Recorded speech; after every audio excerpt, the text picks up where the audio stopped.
আপনারা যে মেয়েটিকে দেখছেন নাম তার দাদা, মায়া। আজ থেকে আমার নতুন পালা। অনুজ। অনুজ খুব সাদামাটা একটা যাবে নাকি? শিক্ষিত ছেলে। 100-500 টাকা। ওই মেয়েটির কাছে একদম যাবেন না, নোংরা মেয়ে ছেলে। এই ছেলেটা গার্ডেন কাজ করে না? হ্যাঁ, কি বলছিল ও?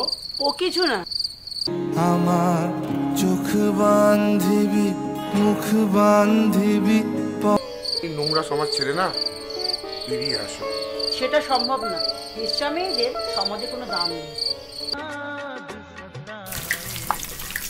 এই সুন্দর মুহূর্তটা না আর কোনদিন আসবে না। শোনো, একটা বেশ্যাকে না কোনোদিনও ভালোবাসা যায় না।